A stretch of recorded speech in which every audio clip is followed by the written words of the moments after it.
बिस्मिल्लाहिर्रहमानिर्रहीम। अस्सलाम वालेकुम नाज़रीन, लाइव डॉक्टर शाहिद मसूद के साथ मैं हूं नारा अली।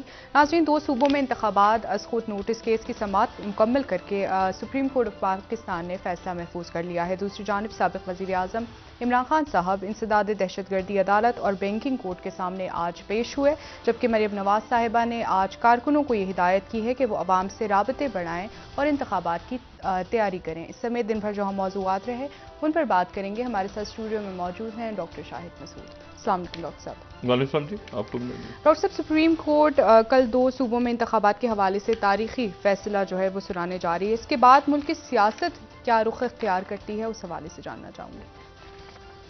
देखिए, ये सारा फैसला जो भी कुछ है ये कल के बाद फिर मार्च के अंदर देखते हैं कि इस फैसले के नतीजे में जो एक अदम इस्तेकाम है वो बढ़ता है, कम होता है। लेकिन बहरहाल फैसला कुन घड़ियां हैं ये तमाम, जो भी हिजान जी और एक अफरा तफरी सी है। देखना ये है कि ये किस रुख पे जाता है मामला। ठीक।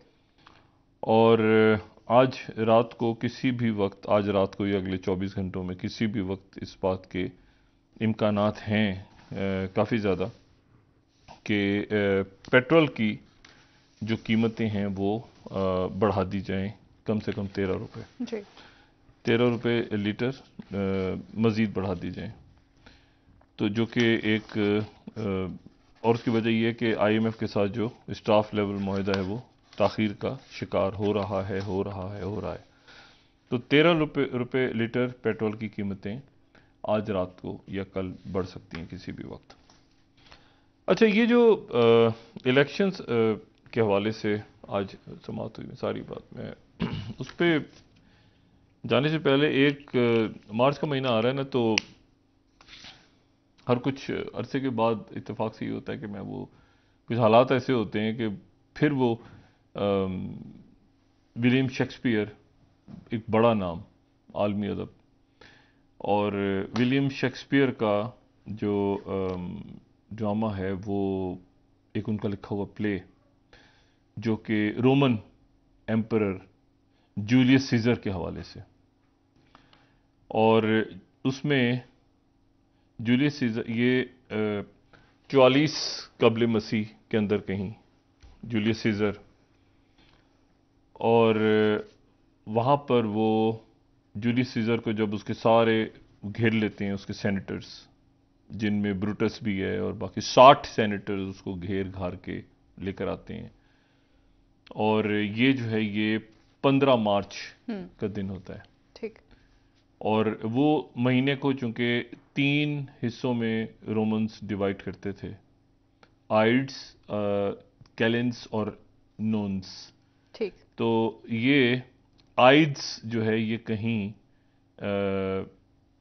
13 और 15 मार्च के दरमियान, ठीक।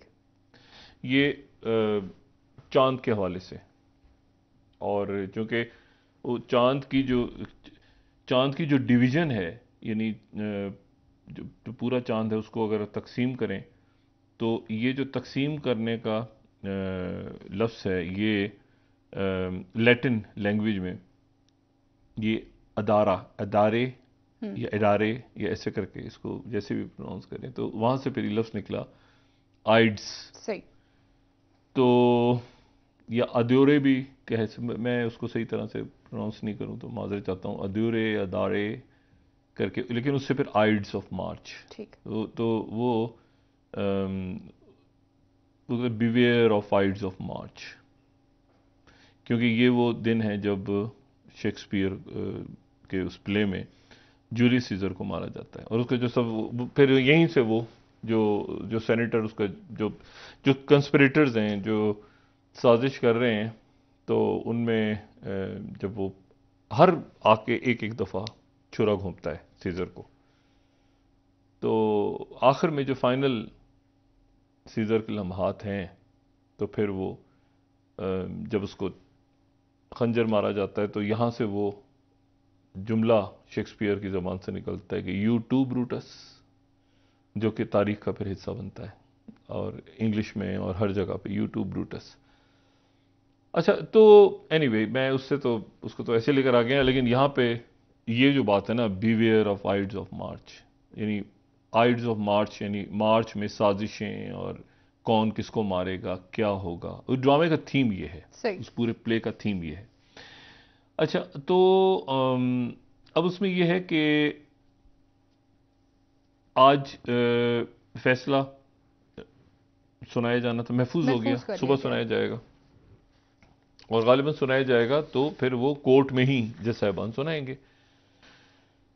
अच्छा, जारी भी हो सकता था, जारी हो सकता है हो जाए, लेकिन ये भी हो सकता है कि सुनाया जाए प्रॉपर।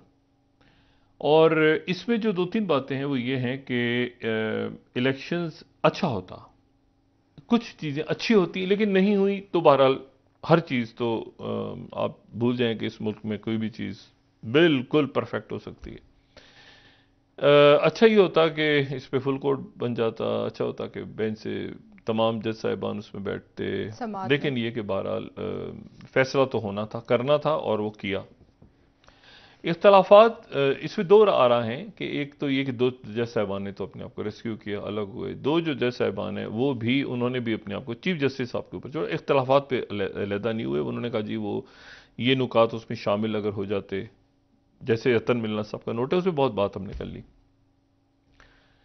इशू इसमें जो है अब ये इस तरह से बन रहा है कि इलेक्शन तो होने हैं 90 दिनों में, 90 दिनों में ही इलेक्शन होने हैं। 90 दिन से अगर आप हटते हैं आगे पीछे, पूरा जो आज का पूरी जिस तरह मैं उसको अंडरस्टैंड कर रहा हूं कि 90 डेज के ऊपर ही सारा के अंदर ही सब इंतखाबात सब होने। बिल्कुल कि ठीक है। 90 डेज में ही इलेक्शंस को होना चाहिए। और उसमें 90 डेज में इलेक्शंस को होना चाहिए, तो अब इलेक्शंस के 4 मुमकिना ऐलानात हैं कि इलेक्शन के ऐलानात, इलेक्शन किस दिन होगा। या तो ऐलान अदालत करेगी, ठीक है। जिसके इम्कानात कम हैं लेकिन हैं, हम कोई सिर्फ एक अपना एक हम बात कर सकते हैं कि ये मुमकिनात हैं, अदालत ऐलान कर दे।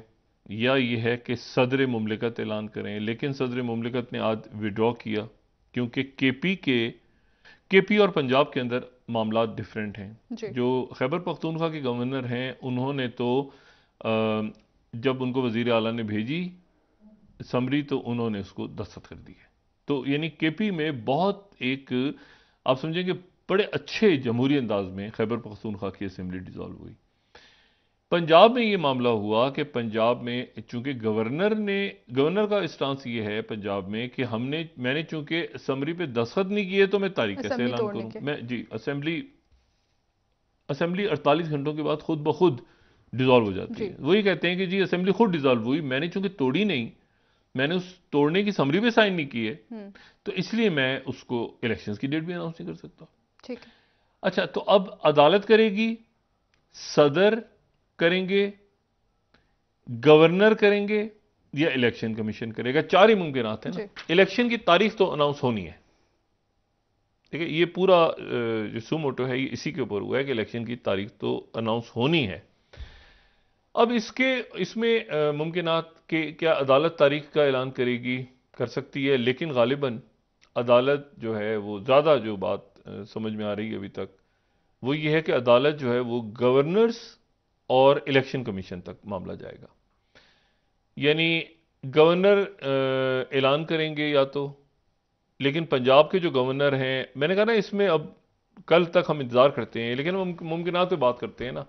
अदालत पंजाब के गवर्नर को डायरेक्शन दे सकती है कि जी आप इलेक्शन की तारीख का ऐलान करें, और इलेक्शन कमीशन को कह सकती है कि आप उसको अरेंज करें, आप आप इलेक्शंस को यानी इंतजाम आप में। पाबंद हैं कि इलेक्शंस करवाएं।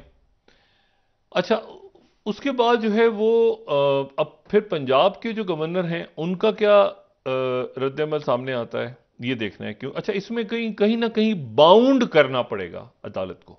ठीक है। मतलब मिसाल के तौर पे 90 दिन में से बहुत से दिन तो गुजर गए ना, तो अब या तो उन 90 दिनों से काउंट अगर होता है तो वो तो बिल्कुल उसका तो वक्त ही नहीं है, तो उसमें तो शेड्यूल कब आएगा। लेकिन फिर अदालत ने दरमियान में बात की कि जी उसको फ्लेक्सिबल, यानी आइन में हम रहते हुए जो कवानीन हैं, जी। कवानीन को ऊपर नीचे करके, लेकिन आइन से हटके हम बात नहीं कर सकते। तो हम ये कर सकते हैं कि जी इलेक्शन कैंपेन कम कर दी, छोटी कर दी जाए, उसकी मुद्दत कम कर दी जाए, तारीख कोई आगे पीछे दाएं बाएं हो जाए, लेकिन ये कि वो तारीख तो बहरहाल सामने लानी पड़ेगी, ओपन एंडेड छोड़ नहीं सकते। अब वो जो यानी मिसाल के तौर पे अगर सदर ने ऐलान किया 9 अप्रैल का, तो वो 15, 20, 25, 21 जो पीटीआई की तरफ से बात दरमियान में आई थी 15, 20, लेकिन कोई भी और तारीख ऐसी, लेकिन उस तारीख तक बाउंड अदालत करेगी कि इस तारीख तक आप करवाएं, इलेक्शंस करवा दें। यानी ओपन एंडेड तो नहीं है ना कि गवर्नर और वो मुशावरत करें दोनों बैठ के और फिर हमें वापस बताएं, क्योंकि वो तो मुशावरत करके पहले बता चुके हैं कि जी ये इस तरह से। गवर्नर साहब कहते हैं कि मैंने तो असेंबली तोड़ी नहीं है, तो मैं कैसे अनाउंस करूं, और इलेक्शन कमीशन भी अपनी बात कर चुका है। तो अदालत उनको बाउंड, अब अदालत जब उनको डायरेक्शंस देगी दोनों को, तो फिर ये देखना है कि उनकी तरफ से क्या रिस्पॉन्स आता है, क्या मतलब क्या गवर्नर साहब क्या उसके पाबंद हैं, या वो पाबंद तो होंगे फैसले पे। अदालत की तरफ से डायरेक्शंस आ गई कि आप करवाएं, तो वो अनाउंस करेंगे डेट, और उसमें इलेक्शन कमीशन जो है वो भी पाबंद है इलेक्शन करवाने का। लेकिन इसके नतीजे में इलेक्शन कमीशन कोई और जवाब भी दे सकता है, या इलेक्शन करवाने का पाबंद होगा वो इलेक्शन। तो देखें ये बात पहले भी हो चुकी है और अदालत में भी शायद ज़ेर बहस आई।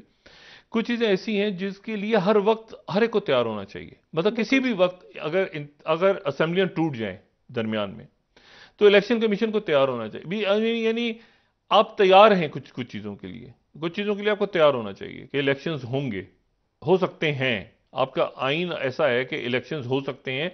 और ये बात याद करें कि ये बात जब तहरीक अदम एतमाद आ रही थी, तो उस दौरान चीफ जस्टिस साहब ने इलेक्शन कमिश्नर को बुलवाया था और उनसे पूछा था कि क्या आप इलेक्शन के लिए तैयार हैं, तो उन्होंने कहा था अभी हम तैयार नहीं है, अक्टूबर तक तैयार हो जाएंगे, यानी जो अक्टूबर गुजर चुका।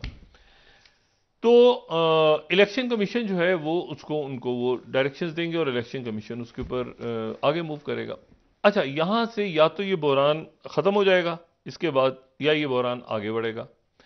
और अगर आगे बढ़ेगा, देखिए ऑलरेडी इसमें बहुत सारी जो है ना, आप समझें कि इसमें कुछ ऐसी बातें आ गई जो बातें नहीं होनी। मिसाल के तौर पे तो ये मामला अदालत में जाना ही नहीं चाहिए था, ये मामला तो सियासत पार्लियामेंट के अंदर तय होना चाहिए था, और भी दरमियान में टाइम भी दिया गया, 1 घंटे का वक्त भी दिया गया अदालत की तरफ से कि आप जाके मुशावरत करें। अच्छा, अब लेकिन उस मुशावरत के अंदर जो है वो जो फारूक नाइक साहब का मौकफ डिफरेंट था अटॉर्नी जनरल के मौकफ से। अटॉर्नी जनरल ज़ाहिर है हुकूमत की नुमाइंदगी कर रहे थे, मुस्लिम लीग नून के अलग वकील भी थे और कामरान मुर्तज़ा साहब भी थे, उनका अपना एक बड़ा नाम है, लेकिन ज़ाहिर है JUIF के साथ हैं, तो उन्होंने गवर्नर KP के गवर्नर का सबसे ईजी मामला हट गया, और उस पर सदर मुमलकत ने अपनी जो है वो उसको लेटर वापस लेने की बात भी की कि ये गलत हुआ, और सलमान अकबर बाजा साहब उस लेटर को वापस भी ले रहे हैं, लेकिन वो KP के हवाले से।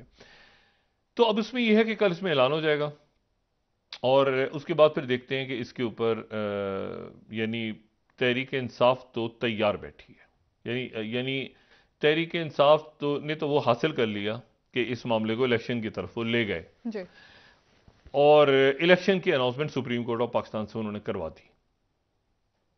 अब इसके आगे जो भी कुछ होगा तो वो सुप्रीम कोर्ट का एक फैसला होगा जिसके ऊपर तहरीक इंसाफ की बात होगी, और हुकूमत जो है वो उसका कुछ ताल्लुक नहीं है इलेक्शन कमीशन से। इलेक्शन कमीशन एक इंडिपेंडेंट अदारा है, लेकिन एक तासुर इमरान खान साहब ने ऐसा उनकी जमात की तरफ से है कि हुकूमत और PDM की हुकूमत इलेक्शन कमीशन एक है, तो इलेक्शन कमीशन के ऊपर भी लाजिम है कि वो अपने आप को भी अलग रखे, वो किसी कंट्रोवर्सी में ना आए, इस मौके पे कोई ऐसी बात वो ना करे जिससे ये तासुर जाए। अच्छा, फिर जो हुकूमत है वो 2 बातें कर रही थी जो बिल्कुल ही ख़त्म हो गई इसके नतीजे में। चले 90 दिन आप ना करवाएं, आप 90 दिन यानी देखें ना, अगर 90 दिन आप 90 दिन वहाँ से शुरू होंगे जहाँ जिस दिन से असेंबलियाँ डिज़ोल्व होती हैं, लेकिन वहाँ से शुरू होते हैं तो फिर तो बहुत कम वक्त रह गया ना, फिर तो बहुत सा वो गुजर गया। तो हो सकता है अदालत वहाँ पे रिलैक्स करे कि जी आप इसको ठीक है कुछ दिनों को आगे कर लें, आप जो दिन गुजर गए हैं,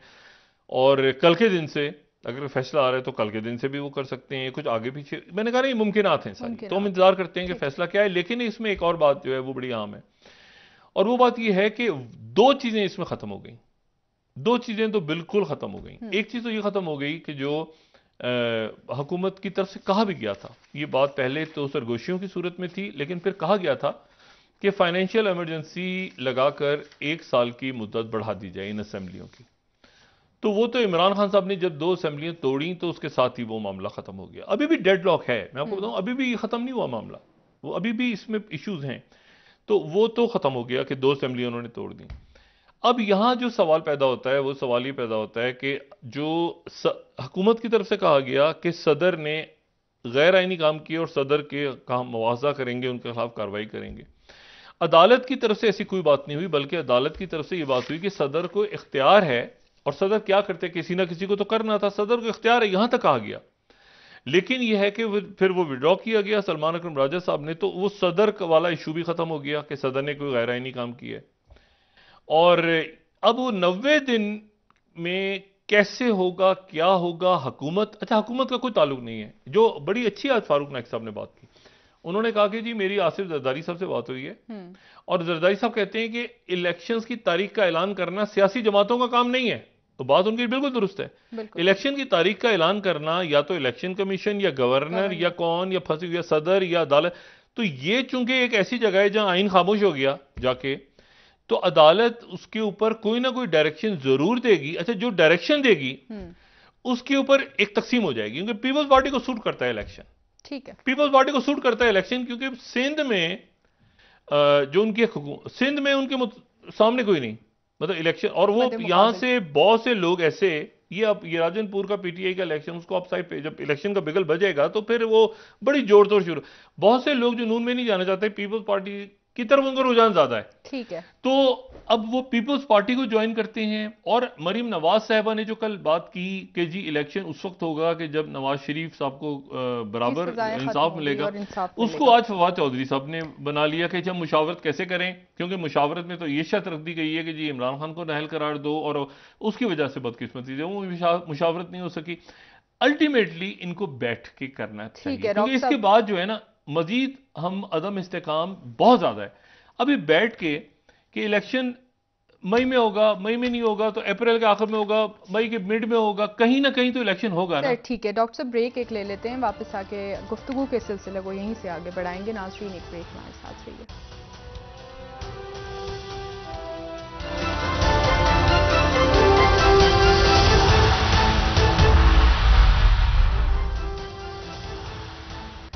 वेलकम बैक नाजरीन। जी डॉक्टर साहब, बात कर रहे थे आपने कहा कि मुमकिन है कि कल इस फैसले के बाद भी बहरान जारी रहे।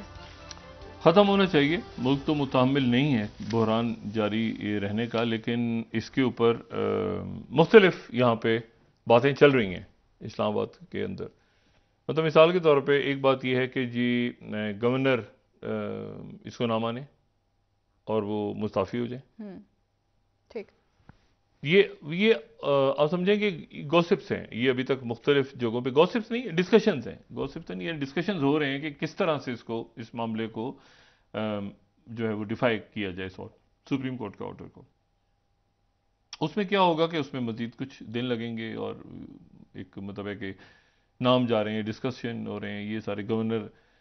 और यहां पर ये भी बात हो रही है, जो कि हुकूमत के कुछ लोगों से मेरी बात हुई, वही कह रहे हैं कि ये भी मुमकिन है कि चीफ इलेक्शन कमिश्नर रिजाइन कर जाए। अच्छा, इस मरहले पे। और वो कहें कि जी ये तो मैंने बात की थी और अपना नुक्ता नज़र मैंने दिया था। ये हुकूमत के, मैंने आपसे कहा कि मेरे कुछ वज़रा से बात हुई, तो उन्होंने कहा कि ये ऐसे कैसे, जब उन्होंने चीफ इलेक्शन कमिश्नर ने कह दिया मैं नहीं करवा सकता, तो फिर अदालत तो उनका तो रिजाइन बनता है, तो हो सकता है रिजाइन कर जाए। कुछ ऐसे वज़रा जो उनसे राब्ते में थे। अच्छा, मुझे नहीं पता कि ये बात जो है ये चीफ इलेक्शन कमिश्नर ने कही है उनसे, लेकिन वज़रा कह रहे थे कि ये हो सकता है। ठीक, हो सकता है, और वो रिजाइन कर जाएं और फिर उसके नतीजे में इलेक्शन कमीशन टूट जाए, अगर वो मुस्ताफ़ी हो जाए तो, और उसके नतीजे में मजीद मामला आगे चला जाए, और इसको फिर वो जितनी देर में इलेक्शन कमीशन नया तश्कील दिया जाए वो तारीख ही निकल जाए और इस तरह का एक नया बहरान खड़ा हो जाए। ये भी बातें यहाँ पे डिस्कस हो रही हैं, लेकिन इनसे फायदा कुछ नहीं होगा। जो मैंने आपसे बात की ना, इसमें नुकसान ही नुकसान है। नुकसान इसलिए कि अदम इस्तेकाम और बढ़ेगा, इंतशार और बढ़ेगा, इंतशार कम नहीं होगा उसके नतीजे में। और जिस चीज की तरफ वाहिद अगर कोई रास्ता है तो वो है कि एक इस्तेकाम आ जाए, पोलिटिकल इस्तेकाम आएगा तो ये आ जाएगा। IMF का मामला अटका हुआ है अभी तक, फिर रात को पेट्रोल की कीमतें बढ़ रही हैं, उसके नतीजे में अभी से लोग जो हैं वो बेबस हो गए हैं कि हम कैसे रमज़ान में कैसे हम महंगाई का तूफान जो आ रहा है उसका सामना कैसे करेंगे। तो कल फैसले को क्या सब कबूल करते हैं? मेरी दुआ है कि सब कबूल करें और अफ़ाम तफ़हीम से आगे बढ़ें, उसमें भी डिस्कशंस करें, एक मतलब कोई फ्लेक्सिबल करें अपने आप को। अदालत की तरफ से बात की गई कि आप भी पीछे रहें, आप थोड़ा सा आगे पीछे होकर इस मामले को हल करें, लेकिन वो चूंकि इतनी पोलराइजेशन है कि वो मुमकिन नहीं था और मुमकिन अभी भी शायद नहीं है, लेकिन अल्लाह करे कि हो जाए। और क्योंकि इलेक्शंस जो हैं वो अगर ये बुरानी कैफियत में इलेक्शंस के मामला चले गए और 90 दिन और सुप्रीम कोर्ट की बात नहीं मानी गई और ये, तो फिर ये मामला कहीं और निकल जाएगा। दूसरी जो बात है, मैं जो बार बार कहता हूं, देखें सेक्रेटरी ब्लिंकन जो हैं, यूएस सेक्रेटरी, दो बड़े इंपॉर्टेंट इवेंट्स हो रहे हैं और हमारे आसपास हो रहे हैं। सेक्रेटरी ब्लिंकन जो हैं, यूएस सेक्रेटरी ब्लिंकन, वो काजाकिस्तान में है, यानी वो सेंट्रल एशिया में मौजूद हैं। वो सेंट्रल एशिया जो कि सोवियत यूनियन की से अलग होने वाली पुरानी रियासतें हैं और जिनको रशिया अपने स्फीयर ऑफ इन्फ्लुएंस में समझता है। और अगर हम उसको ये C5+1 सेंट्रल एशिया +1 के नाम से फोरम्स भी बने हुए हैं जी। और ये स्टेट डिपार्टमेंट की वेबसाइट के ऊपर अगर हम यहाँ पे दिखा सकें तो जो 16th है कि C5+1 डिप्लोमेटिक फोरम, और उस फोरम के तहत जो है वो 5 रियासतें और अमेरिका एक फोरम बन चुका है और वो यहाँ पे दौरा कर रहे हैं। ठीक है। और काजाकिस्तान में मौजूद हैं और उनके 5 जो वज़राए खारजा हैं उनसे उनकी बात हुई है। ठीक। और उसके बाद ये बड़ा इंपॉर्टेंट है क्योंकि जो यूक्रेन जंग और उसके बाद ये चाइना, देखें काजाकिस्तान से ही स्टार्ट हुआ था। शी जिनपिंग ने चाइना का जो बेल्ट एंड रोड इनिशिएटिव था काजाकिस्तान से ही शुरू किया था। तो काजाकिस्तान रशिया और चाइना के दरमियान और सबसे बड़ा मुल्क सेंट्रल एशिया का, वहां से सेक्रेटरी ब्लिंकन बाकी वज़राए खारजा से बात करके फिर वो जा रहे हैं इंडिया। और इंडिया में जो है वो दो इंपॉर्टेंट वाकयात हैं, जो वाकयात तो नहीं यानी इवेंट्स हैं, 2 इवेंट्स हैं। एक इवेंट तो यह है कि चूंकि G20 की सदारत इंडिया के पास है इस वक्त, अभी उनका जो फाइनेंस के जो मिनिस्टर्स जमा हुए थे वो तो यूक्रेन के ऊपर किसी नतीजे पे पहुंच नहीं सके और उसके नतीजे में वो जो है वो एक एलामिया ऐसा जारी हुआ जिसके अंदर कंसेंसस नहीं था, यानी जो चाइना और रशिया की तरफ से वो कोई कंसेंसस नहीं था यूक्रेन के ऊपर। लेकिन कल जो है ये जो भी अगले 2 दिन है, 2 दिनों में वहां पर ये 2-3 दिन अगले, इनमें G20 ममालिक के वज़राए खारजा का इजलास हो रहा है। अच्छा, अब G20 ममालिक कौन से? अर्जेंटीना, ऑस्ट्रेलिया, ये हम अगर दिखा सकें G20 countries, Brazil, Canada, China, ये हम बात कर चुके हैं कि 19 मुल्क और एक EU, और यूरोपीय union, France, Russia, Mexico, Japan, ये सारे जो मुल्क हैं ये G20 का हिस्सा हैं। और G20 जो है ये 60% दुनिया की आबादी, 75% बैनुल-अक़वामी जो तिजारत है और 80% दुनिया की जो GDP है वो यहाँ पे। लेकिन ये बड़ी इंपॉर्टेंट बात है कि चाइना के वजीर खारजा कल इंडिया आ रहे हैं। अच्छा।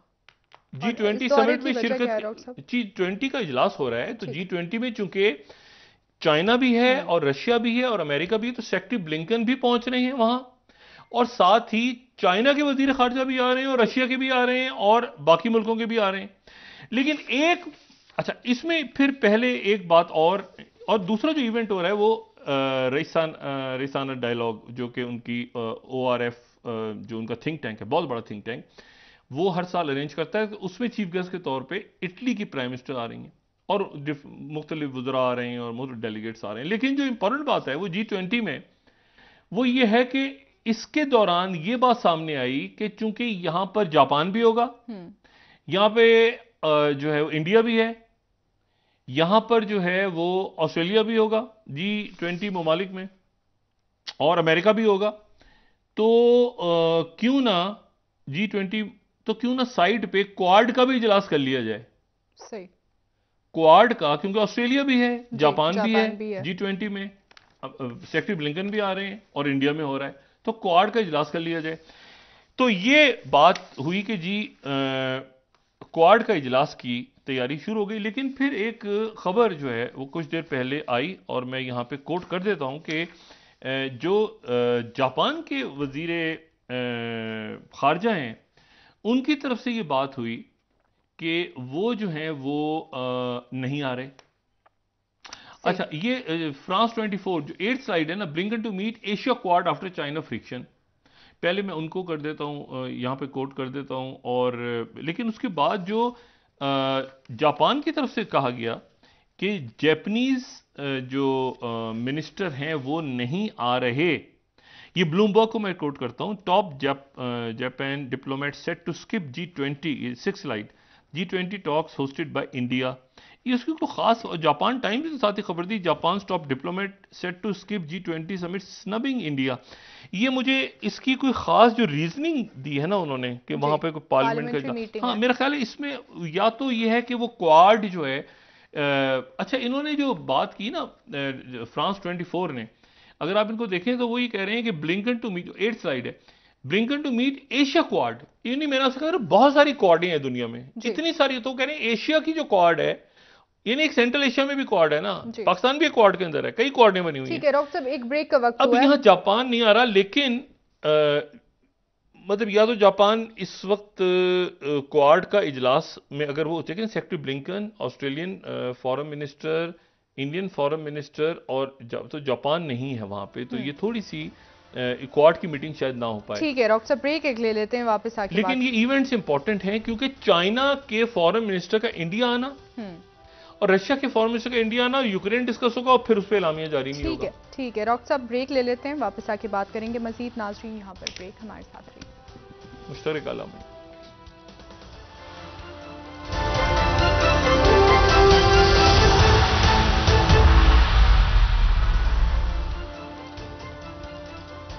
वेलकम बैक नाज़रीन। जी डॉक्टर साहब, खान साहब आज 2 अदालतों में पेश हुए, इंसदाद दहशतगर्दी की अदालत और बैंकिंग कोर्ट में। 2 कोर्ट्स में पेश हुए और दोनों जगह से ज़मानत हुई और दरमियान में बदमज़गी भी हुई। उनके साथ बहुत ज़्यादा तादाद में लोग थे, वो अदालत में एंटर हुए। फिर वो कुछ साफ़ी हजरात जो हैं उनके ऊपर पुलिस की तरफ से तशद्दुद हुआ।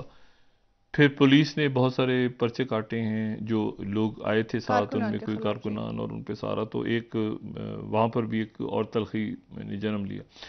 लेकिन मैंने कल भी बात की थी कि ये बहुत सारे जो बहरान है ना, इन बहरानों से या तो हम कुछ सीखें, जो कि अभी तक हमने नहीं सीखा, या तो हम सीखें हर बहरान से कि 75 साल में हमने नहीं सीखा किसी भी बहरान से। अब जैसे ये तो बिल्कुल एक आईनी मसला है, आइन और कानून का मसला है कि वहां जाके आइन खड़ा हो गया। तो लेकिन आज देखें कि जस्टिस फायजीसा साहब, जो कि हमारे अगले चीफ जस्टिस हैं, वो जैसे याहिया आफरीदी साहब ने इस बात को नोटिस लिया कि ये जो रजिस्ट्रार हैं वो कैसे उन्होंने बेंच चेंज कर दिए, और वो कहते उनके बीच में रिमार्क्स ये है कि ये जो रजिस्ट्रार हैं ये तो मुझसे भी ज़्यादा ताकत, हम जैसे जजों से ज़्यादा ताकतवर हैं। उन्होंने कहा बताएं तो सही, और फिर उन्होंने आज के जो मुकदमात थे वो उन्होंने नहीं सुने। तो इशू ये है सारा कि अब ये तो वाकई बड़ी अजीब सी बात है कि मतलब है कि अब ये कैसे बेंचेस बनते हैं, बेंचेस कैसे बनते हैं, क्या होना चाहिए। बहुत सारे अदालती इस्लाहात की जरूरत है इस मुल्क में। जहां और अदारों की इस्लाहात की जरूरत है, वहाँ अदालती सिस्टम की भी इस्लाहात की जरूरत है। और आइन के अंदर आप देखें, ये नहीं समझ में आ रहा कि गवर्नर ऐलान करेगा या इलेक्शन कमीशन करेगा, और ये एक जगह जाकर मामला फंसा हुआ है। तो इसको कल मेरा ख्याल है कि देखते हैं, इस उम्मीद के साथ, यकीन के साथ देखते हैं कि सुप्रीम कोर्ट अपने फैसले पे कहां तक इंप्लीमेंट करवाती है। बहुत शुक्रिया डॉक्टर साहब, प्रोग्राम का वक्त खत्म हो रहा है। नाज़रीन, और बुहरान खत्म होते हैं या बढ़ते हैं इसके नतीजे में, इस दुआ के साथ के खत्म हो जी, इंशाल्लाह से इंशाल्लाह। नाज़रीन, कल इंशाल्लाह दोबारा आपसे मुलाकात होगी। मुझे नाला को इजाजत दीजिए। अल्लाह हाफ़िज़ जी डॉक्टर साहब। अपना दोस्तों रिश्तेदारों गुरदनवाह के लोगों का सब ख्याल रखिएगा। अल्लाह।